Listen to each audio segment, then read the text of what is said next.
ख़बर शामिल कंदासीं। जाम शोरो खां मोहम्मद अहमद समूह जी रिपोर्ट। सूफ़ियाने रूहानी जमायत अंजुमन गुलाम कलंदर वेलफेयर जे ग्रुप हज़रत शाह बिलावल नूरानी रहमतुल्लाह पारां महवार 21वीं महफ़िल कसरत दुरूद पाक SOPs तहत मुनक़द कई वई, जंहिं में 7 करोड़ 18 लख दुरूद पाक, 7 ख़तमुल क़ुरान, 7 दलाइल ख़ैरियात जी इज्तिमाई दुआ सूफ़ियाने रूहानी जमायत अंजुमन गुलामन कलंदर वेलफेयर जे सरवाण साईं सैयद ग़ुलाम हैदर शाह कलंदरी जिन फरमाई, जंहिं में सेंवण समेत सिंध जे मुख़्तलिफ़ इलाइक़नि मां माण्हुनि वॾे तइदाद में शिरकत कई।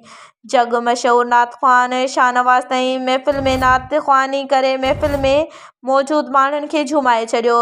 महफ़िल खे ख़िताब कंदे सैयद ग़ुलाम हैदर शाह कलंदरी चयो त अंजुमन गुलाम कलंदर वेलफेयर जो पैगाम ॾेही तोड़े पर ॾेही तेज़ीअ सां फहिलिजी रहियो आहे ऐं असीं मोहबतुनि भरियो पैगाम दुनिया जी कुंड कुड़िछ ताईं पहुचाइण लाइ हर वक़्तु कोशिश आहियूं। असांजे अंजुमन जो हर हिकु कारकुन पंहिंजे ॾिनल ड्यूटी खे बख़ूबी अंजाम ॾेई रहियो आहे।